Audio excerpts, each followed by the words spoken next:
네, 여우방 시작하겠습니다. 오늘 주식시장에 한입 하시는 분들을 다 모셨기 때문에 어떠한 얘기가 나올지 굉장히 기대가 됩니다. 오늘 한양증권 전수영 연구원, 토러스 투자증권 박승영 연구원께서 자리를 해주셨고요.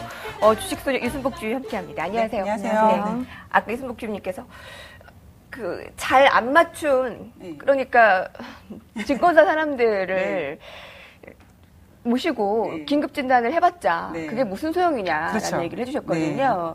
직접 오셨잖아요. 어떻게 보면 증권사 애널리스트 분께서요. 하실 말씀 있으세요? 그러니까 지금 어차피 벌어진 일이니까 사실 어떤 애널리스트 팀장님께서 죄송합니다라는 말씀을 드렸다고 그냥 크게 보도도 됐었고 또 방송에서는 이 연구원이 이게 너무 슬픈 마음에 눈물까지 글썽겼다 이런 게 이슈가 되는데요. 다 그런 얘기 필요 없고 지금은 냉정을 찾고요. 앞으로 어떻게 될 건지 잘 짚어주시면 될 것 같습니다. 네. 엊그제부터 제가 섭외를 요청했잖아요. 그렇죠. 근데 계속 어떻게 보면 회피하셨잖아요. 회피가 아니라 못 나왔죠. 요청이 너무 많아가지고 일이 너무 많아서 못 나왔죠. 근데 오늘은 이제 조금 그래도 나왔다는 거는 일이 그만큼 좀 줄었다는 거죠. 그러니까 굉장히 긴급한 사태는 조금 마무리가 됐는데 프로그램 분위기는 이제 오늘 와서 처음 알았어요. 이렇게 하는 건지. 안 나올 걸 그랬어요. 근데 아까 저희가 실시간으로 보면서 오늘 겨우 4포인트 올랐거든요.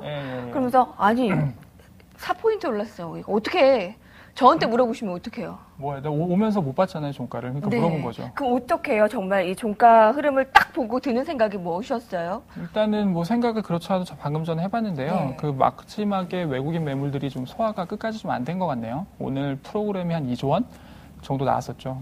그 중에 외국인 매물이 한 1조 5천억 원 정도 나온 것 같고, 내일 이제 옵션 만기인데, 지금 외국인들 다 쏟을 수 있는 물량이 한 2조 원 정도 되거든요. 그래서 오늘 생각보다 좀 많이 나온 것 같아요. 그럼 내일은 그만큼 좀 장이 가볍지 않을까라는 생각을 하긴 하는데, 근데 오늘 같은 날은 70포인트 넘게 시작을 했잖아요. 그래서 좀 상승폭을 좀 많이 지켜주고 가면은 좀 분위기 좋아질 수 있었는데, 시장이 그렇게 녹록치는 않네요. 역시나 좀.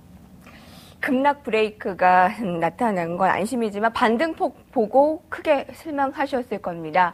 여러 가지 미국 시장부터 오늘 장 이제 한 가지씩 얘기를 해보겠습니다. 첫 번째 주제입니다.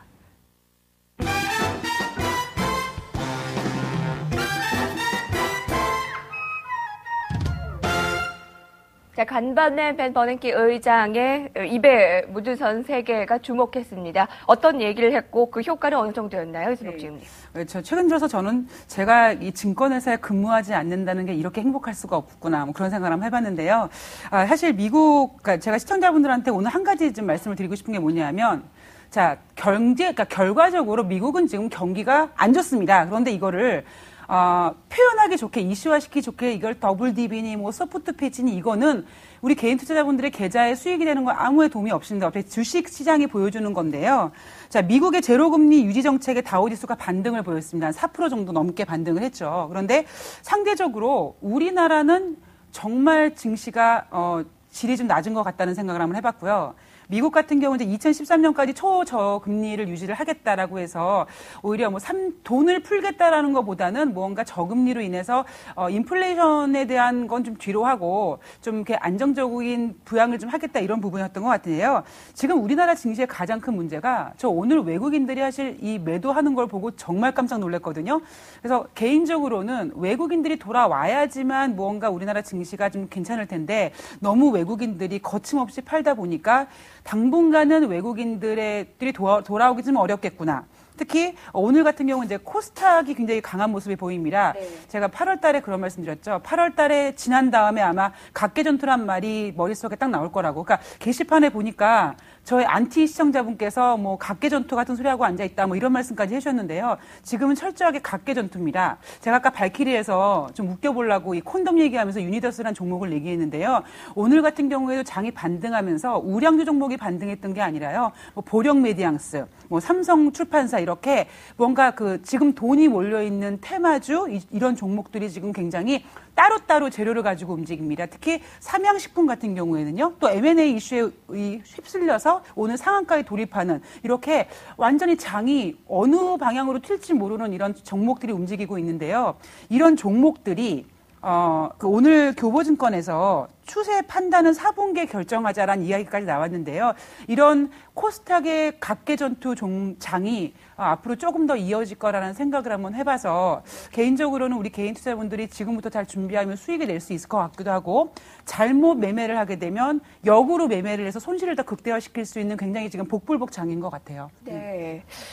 사실 저희 SS에서 여러분들이 극단적인 선택을 안 하셨으면 좋겠다라는 얘기를 드렸는데 오늘 이제 증권사 한 직원이 스스로 목숨을 끊는 일이 있었습니다. 한 30억 원 정도 이제 손실이 있었던 걸로 보고 아무래도 좀 미수 여러 가지 부분들이 있는 것 같네요. 이런 거 보면 같은 이제 증권사 이제 입장에서 굉장히 마음이 아프시죠. 그렇죠. 뭐 일단 주식시장이라는 데가 어떻게 보면 좀 제로섬 게임이기도 하거든요. 물론 경제가 성장하는 만큼은 다들 좀 향유를 할 수 있지만 일정 부분은 어떻게 보면 특히나 이제 파생시장은 제로섬이에요. 누가 그만큼 좋으면 누가 그만큼 좀 안 좋을 수밖에 없고 그리고 네. 저도 예전에 파생 매매를 해봤었는데 정말로 그런 말이 있어요. 1년 동안 번 돈 한 번에 날리거나 아니면 1년 동안 까먹어도 뭐 한 번에 뭐 만회를 할 수 있고 이런 식인데 뭐 시장의 변동성이 크다는 거는 확실히 좀 여러 사람들을 힘들게 합니다. 일단은 뭐 파생 매매하시는 분들도 마찬가지고 그리고 우리가 주가가 만약에 천천히 한 달 동안 1,800, 1,900까지 내려왔으면 이렇게까지 분위기가 안 좋지는 않을 텐데 역시나 주가는 빠질 때 한 번에 빠지고 오를 때 좀 천천히 오르는 그런 속성들이 시장을 좀 여러 가지 좀 힘들게 하고 있는 것 같아요. 네. 미국이 3차 양적 완화 얘기는 거의 없었다라고 볼 수 있습니다. 하지만 초저금리를 상당 기간이 아니라 2013년 딱 특정 기간을 얘기를 했습니다. 그리고 특별한 처방전이 없었기에 오히려 악재가 될 수도 있지만 우리 오늘 한 전문가는 이런 얘기를 하더라고요. 예를 들어 이제 천둥 번개가 꽉 쳤을 때 아빠가 괜찮아 이렇게 얘기하면 아이들이 좀 안심을 하잖아요. 그것이 미국에서 오히려 3차 양적 완화에 대한 그 얘기를 확실히 안 했기 때문에 이것을 더 지혜롭게 헤쳐나갈 수 있지 않겠느냐라는 건데요. 어떻게 보십니까, 전소영 연구원님? 네, 일단 2013년 상반기까지 기준금리를 현재 상태로 유지하겠다라고 발표를 했는데요. 그 얘기는 즉 현재 상황이 2013년까지는 상당히 좋지 않은 경기가 이어질 것이다라고 시인을 한 그런 격이 됐습니다.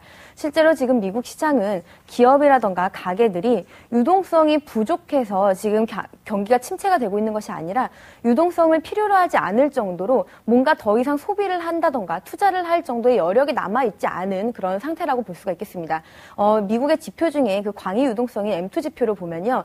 최근 들어 7월달 이후에 급등하는 그런 흐름들을 보임에도 불구하고 이런 여타 실물 지표들이 안 좋게 나온다는 것은 현재 투자라던가 가계 소비 심리가 그만큼 많이 위축되어 있다라는 그런 것들을 반증하는 그런 것들이 되겠고요.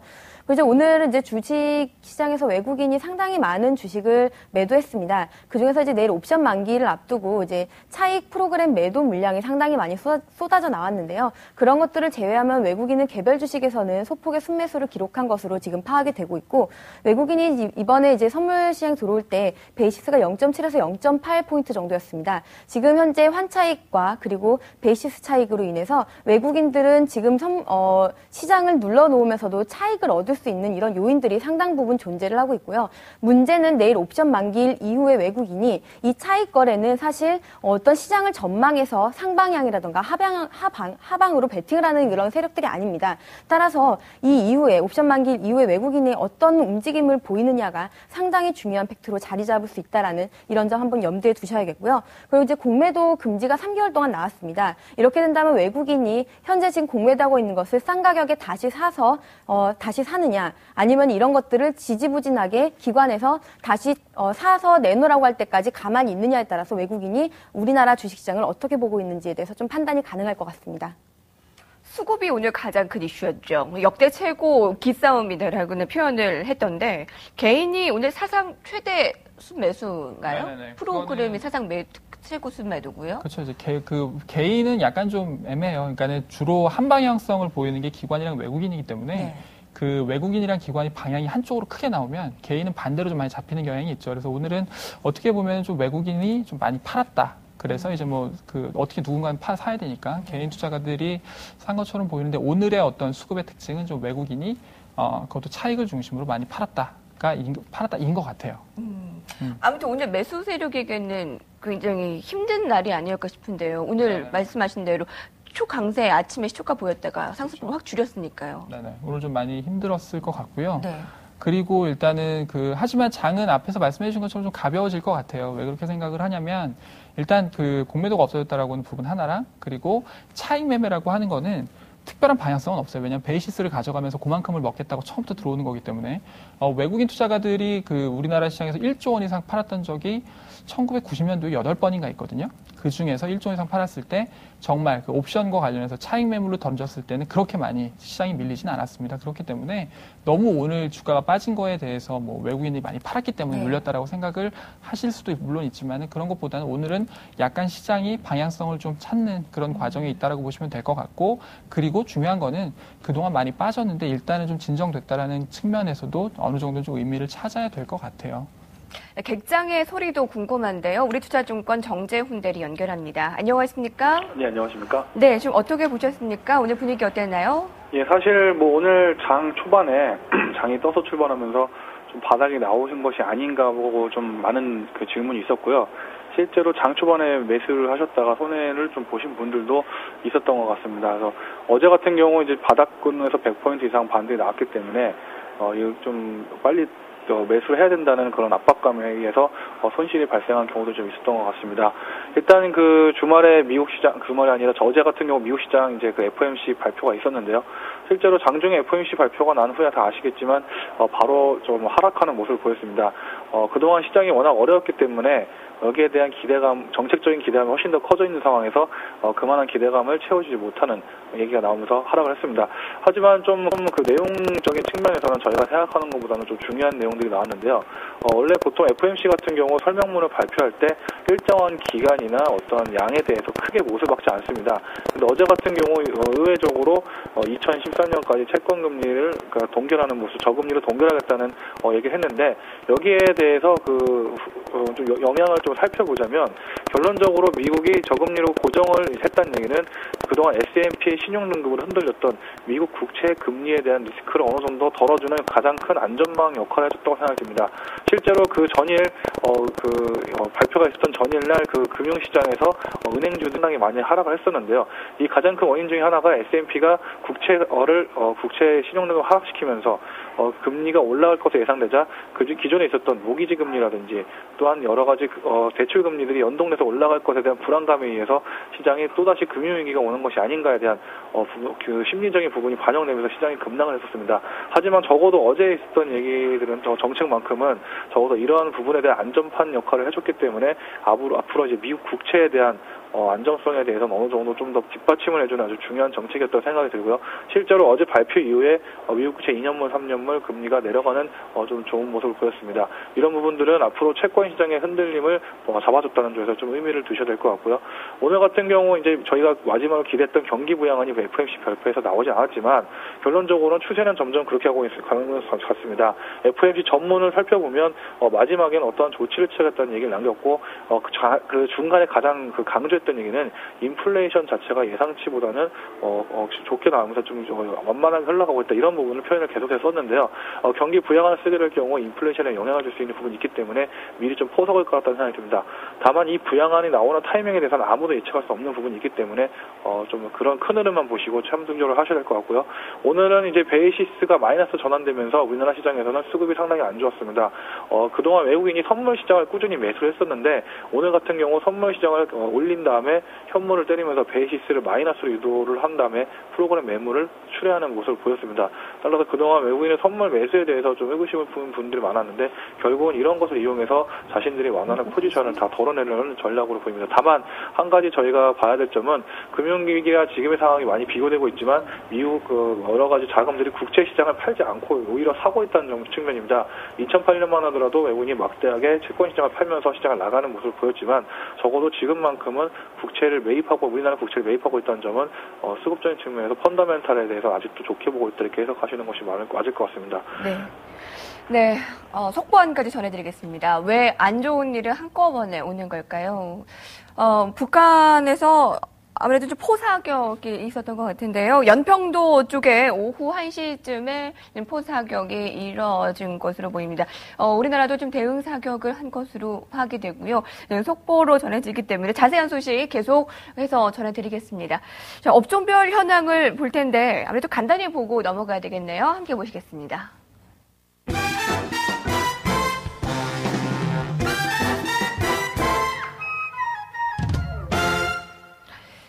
시장에도 순서가 있다라고 말씀을 드립니다만 오늘 주도의 역할을 한 업종은 없었다라고 좀 볼 수가 있습니다. 오늘 파악을 해보고 그 가운데서 좀 특징을 좀 발견해 주신다면요, 전수영 의원님. 네, 오늘 뭐 이제 특별히 이제 뭐 어떤 업종이 더 오르고 더 내리고 이런 움직임들이 없었기 때문에 뭐 특이할 만한 사안은 없었습니다. 다만 이제 주도주에 대해서 이제 사람들이 이제 상당히 이제 아직까지 많은 논란이 있는 걸로 알고 있는데요. 이제 결론부터 말씀을 드린다라면 우리나라의 이제 주도주라고 불리는 업종들이 대부분 이제 수출 관련 업종들입니다. 이런 것들이 지금 미국의 경기 악화라던가 그리고 유럽의 재정 위기 등으로 현재 이런 수출 물량들이 그러니까 기업 실적에 영향을 받을 수밖에 없는 이런 상황들로 내몰리고 있기 때문에 차화정 같은 이런 주도주의 주식의 주가 흐름이 이전 상반기와 같은 이런 랠리를 향유하기는 조금 어렵다라는 그런 판단을 하고 있습니다. 네. 자, 박서영 의원님, 오늘 이 차화정에서도 굉장히 좀 뚜렷한 차이점을 보였는데 정유 같은 것들 한번 좀 짚어주시고요. 맞았죠. 네. 그렇죠? 그리고 금 가격은 계속 오르기 때문에 이 비철금속 관련주에 대해서 아까 저희 화상 연결한 정제훈들이 있잖아요. 좀 네네. 약간 밀고 있는 약간 업종이기도 밀고 있어요? 하거든요. 네. 자, 그리고 오늘 자동차를 비롯한 그 주도주 업종 한 번에 좀 정리를 해주시죠. 원래 저희가 각기 얘기를 하려다가 자, 대응 전략을 좀 더 하는 게 나을 것 얘기를 같아요. 해볼까요? 그러면 일단 유가는 최근에 많이 빠지고 있죠. 그리고 유가가 빠지면 사실 그동안 정유화학 같이 뭐 커머디티 플레이도 좋았는데 약간 그 안에서도 차이가 질 것 같습니다.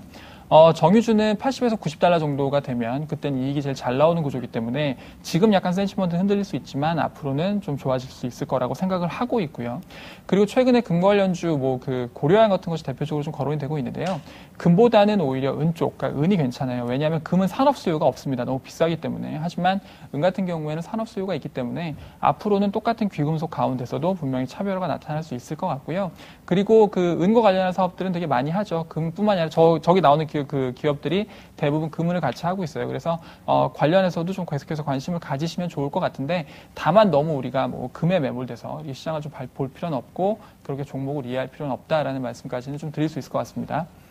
자, 오늘 저희 객장 전문가들 100명의 의견을 종합해 본 결과 1위가 기아차였거든요. 네네. 그러니까 차잖아요. 그러니까 그렇죠? 낙폭이 좀 컸던 만큼 반등도 이루어질 건데 워낙에 펀더멘털이 좋기 때문에 어때요? 이제 단기적인 반등을 이용한 매매로 보던 아니면 정말 중장기적으로 매매를 하던 자동차 괜찮습니까? 자동차는 괜찮고요. 저희는 차화정의 주도주로서 입지는 변함이 없을 걸로 보고 있습니다. 왜냐하면 자동차는 약간 지금까지 안 좋았던 것이 미국이랑 중국에 좀 같이 걸려 있죠. 신흥국이랑 선진국이 같이 걸려 있는데 선진국 지금 더블딥에 대한 우려가 많지만 저희는 하반기 들어서는 미국 경제가 점점 좋아질 수 있는 그런 그림들이 오히려 좀 남아 있다라고 보고 있고 지금 중국 같은 경우에는 조금씩 긴축이 완화되는 조짐들이 나타나고 있어요. 근데 오늘 그 현대차보다 왜 최근에 기아차가 좋으냐면 현대차는 그동안 캐파를 좀 많이 늘려놨기 때문에 그래서 그런 거고 기아차는 상대적으로 캐파를 늘려놓지 않았기 때문에 오히려 이익의 어떤 안정성이 현대차보다 높다. 현대차는 성장성이 좋지만 기아차는 안정성이 높다. 그래서 현대차보다는 기아차가 선호를 받은 것 같고요. 그리고 이런 불확실한 장에서는 기아차가 앞으로도 괜찮겠지만 중장기적으로는 현대차에 관심을 좀 더 계속 그쪽으로 조금 더 관심을 가지는 것이 좀 더 좋다라는 말씀을 드리겠습니다. 네, 지금 현대차 그룹 미국 공장 야근과 특근 좀 풀 가동됐다고 합니다. 박세영 의원께서는 차화정 주도주 위상은 조금 더 여전하게 이어질 것이다 했는데 이어질 거다. 하반기에도요. 근데 그 의견이 사실 이순복 주임님과는 약간 반대가 될 수도 있거든요. 네, 그러니까 저는 이제 그 차화정은 막 갔다, 뭐 금전철도 아니다라는 말씀을 드리는 이유가 제가 예전에 그런 말씀 드렸잖아요. 미국에서 뭐 자동차가 잘 팔려 뭐 이런 얘기했더니 미국에서 이 투자 전략가로 계시는 분이 지금 대학교를 졸업한 사람들이 50% 이상 취직을 못하는데 무슨 자동차 같은 소리하고 앉아있다고 되게 제가 혼이 났거든요. 근데 지금 결과적으로 자동차만 미국에서 잘 팔린다고 문제가 되는 게 아니라 경기가 안 좋으면 뭐 자동차 다 안 좋게 되는 겁니다. 특히 지금 일단 미국에서 아까 전소영 의원이 얘기했던 것처럼 2013년까지 경기가 안 좋을 거라는 걸 일단 지금 인정을 했던 부분이기 때문에요. 특히 지금 수요 자체 자동차 차화정 같은 경우에는 굉장히 변동성을 움직여서 지금 오늘 같은 경우에도 정유주가 하락하는 모습을 보였기 때문에 앞으로 자동차가 주도주로 복귀한다는 건 저는 좀 아닌 것 같아요. 그럼 시장이 이제 계속 안 좋은 건가요?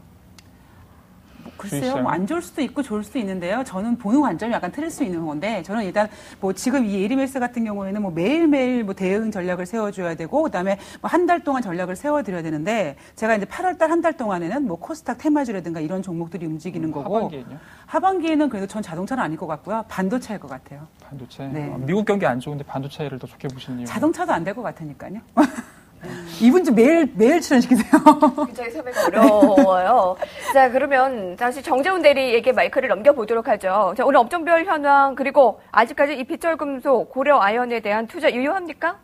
예, 실제로 그렇다고 생각하고 있고요. 아까 방금 전에 이제 정유주 관련해서 여러 의견이 오가고 있는데 저도 개인적으로는 정유주 계속 좋게 생각하고 있는 사람 중에 한 명이기 때문에 좋게 지켜봐야 하는 생각이 듭니다. 일단 3분기 실적에 대한 기대감이 이제 차화정에 대한 부분들을 지울 수 없게 만드는 부분 중에 하나인 것 같고요.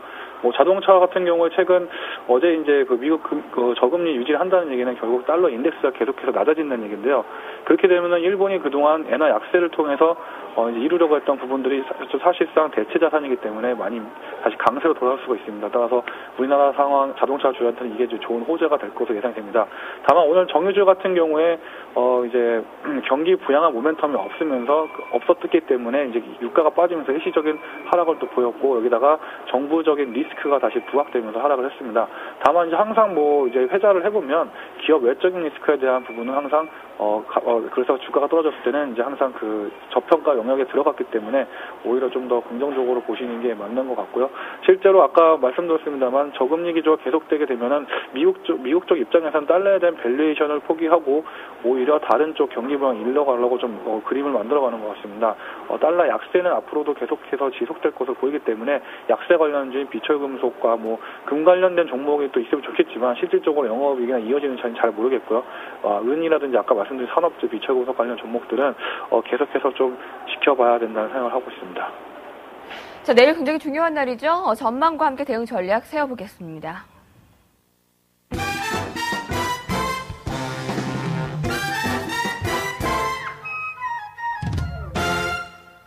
지난주 금요일부터 폭락이라는 표현이 맞을 정도로 줄줄이 하락한 이후에 오늘 반등 나왔습니다. 미미하지만. 근데 내일은 옵션 만기와 금통위가 예정되어 있기 때문에 가장 크게 이슈가 될 텐데 사실 여기다가 북한의 이슈가 하나 더 겹쳤기 때문에 지금 더 어렵게 됐습니다. 사실 지금 내일 장을 좀 열어봐야 이게 정말 우리가 예전 학습 효과로 그냥 지나갈 것인가 아니면 또 한 번 충격으로 다가올 것인가 그러면 또 겹겹상중일 텐데요. 어떻게 보십니까, 박승영 연구원님? 일단은 지금 단일가 매매가 어떻게 진행되는지 봐야 될 것 같아요. 그때 연평도 포격 있을 때는 그때 주가가 많이 빠졌었거든요. 그래서 지금 일단은 30분마다 한 번씩 체결되는 단일가 매매가 어떻게 되고 있는지 좀 봐야 될 것 같고요. 갑자기 시장에 하나 변동성이 더 추가가 됐기 때문에 약간 좀 판단하기는 좀 애매하긴 한데 일단은 저는 단기적으로 지금까지 시장을 어지럽혀 왔던 여러 가지 문제들 중에 가장 큰 문제는 정책의 공조가 좀 깨졌다라고 하는 겁니다. 그러니까는 예를 들면 미국에서는 계속해서 돈을 풀겠다고 하는데 중국에서 이제 긴축 사이클에 들어가고 하게 되면 돈들이 돈을 풀어도 미국에 남아 있는 것이 아니라 중국이나 이런 쪽으로 이동해 버려요. 그래서 사실은 정말 필요한 곳에 돈이 돌지 않기 때문에 경기에 차이가 나오는 거거든요. 그런데 만약에 중국도 더 이상 기축을 하지 않는다라고 하고 내일도 아마 한국은행은 기준금리를 동결을 할 겁니다. 그리고 이런 식으로 해서 정책에 대한 공조가 하나둘씩 이루어져 간다라고 한다면 시장에 대한 변동성은 앞으로는 좀 완화되지 않을까라고 하는 기대를 가지고 있고요. 그리고 북한에 대한 이벤트는 좀 계속해서 좀 지켜봐야 되겠습니다만은 기존과 달리 일시적인 충격이 좀 그친다라고 하게 된다면 변동성은 내일 장 하루 정도에 좀 그치지 않을까 하는 생각을 하고 있고 그리고 앞으로는 큰 그림에서는 정책 공조가 앞으로 좀 가시화가 될 거다라는 관점에서는 주식을 좀 사야 되는 구간이 아닌가라고 계속해서 생각을 하고 있습니다.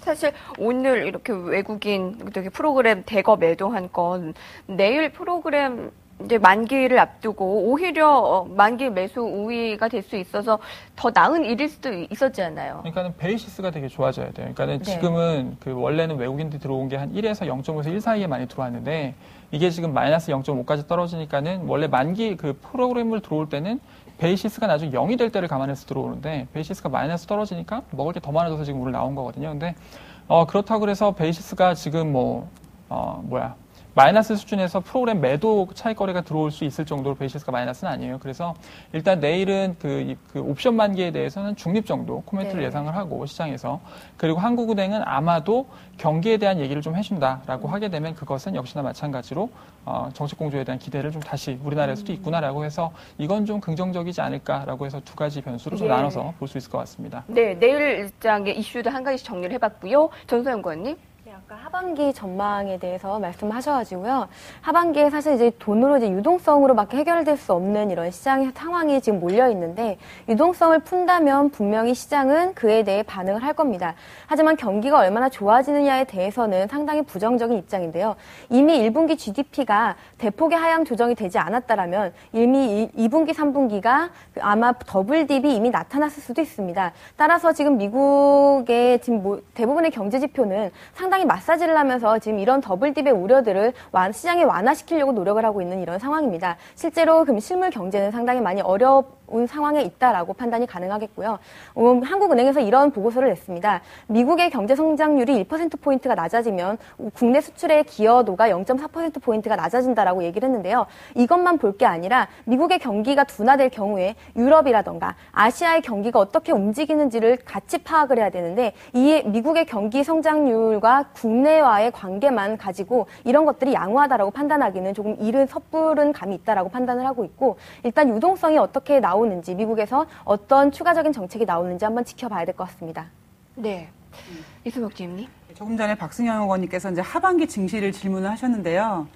저를 비롯해서 우리 전문가들 제대로 한번 맞힌 적이 있나요? 특히 이제 8월 달에 대부분의 증권사가 장이 좋을 거라고 전망을 했던 부분이 지금 이런 폭락장을 오히려 더 유발시키지 않았다는 생각을 했는데, 자, 우리가 월요일 날 장중에 1800을 잠깐 찍고 반등을 했습니다. 그리고 어제는 1801포인트를 만들었고, 오늘은 미국 증시와 상대적으로 약간 약한 모습으로 일단 플러스권은 만들었습니다. 저도 내일 옵션 만기는 무난하게 가볍게 넘어갈 수 있을 것 같은데, 문제는 그 다음이 이슈가 될 것 같습니다. 지금, 그러니까 좀 냉정하게 말하면 저는 1800포인트 당연히 깹니다.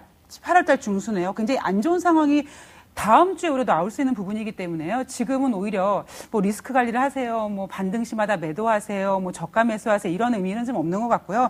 지금 그냥 제가 드릴 수 있는 말씀은 그냥 시장이 하락하는 업종 중에서 일단은 지금은 체력 관리하시고 일단 다음에 그러니까 예를 들면 9월 달 정도까지 어떤 종목을 좀 단기적으로 매매를 해야 할까 그런 종목을 좀 찾기에 집중을 하셔야 될 것 같아요. 정재훈 대리님 의견 주시죠. 예, 지금 시장이 가장 크게 하락한 원인에 대해서는 제 코너를 통해서 또 말씀드리겠지만, 그 중에 가장 중요한 것 중 하나는 S&P가 신용등급을 강등시키면서 미국의 국채 가격이 하락하면서 이 부분이 금리 상승으로 이어지면서 그동안 저희가 상당히 민감했던 부분이죠. 모기지나 대출금리 부분을 기다렸고 그것을 이제 금리 상승시킬 걸 예상을 했고, 여기에 대한 심리적인 여파가 혹시 제2의 금융위기가 2008년부터 오는 것이 아닌가에 우리나라 그 국민들이라든지 세계 국민들의 트라우마를 건드리면서 상당히 심리적으로 좌절을 시켰다고 볼 수가 있겠습니다. 다만 어제 그 미국 조치가 조용히 넘어가는 부분이 있지만 이런 부분에 대해서 절반 정도의 안전판 역할을 해주는 것에 대해서는 저희가 생각하는 것보다는 더 많은 의미를 좀 부여해야 될 것 같아 보이고요. 실제로 지금 각종 차트나 이런 기술적인 부분들이 다 망가져 있는 상황에서 저점을 운운하는 것은 별로 의미가 없는 것 같습니다. 다만 지금은 이제 경기 부양한 효과 및 경기 둔화되는 걱정이 제일 먼저 앞서고 있는 만큼 경기 지표가 나올 때마다 대응하는 것이 더 맞는 것으로 보입니다. 네. 자, 오늘 4명의 의견을 들어봤기 때문에 여러분들께서 좀 판단하시기에 도움 되셨을 것 같은데요. 박승영 연구원님, 다음 주나 또 이제 쭉 기회가 되면 나와주실 의향이 있으시죠? 예, 다음 주에 휴가 마치고 올게요. 네, 고맙습니다. 자, 지금까지 한양증권 전소영 연구원, 트러스트증권 박승영 연구원, 우리투자증권 정재훈 대리, 주식수녀 이수목 주임이었습니다. 고맙습니다. 감사합니다.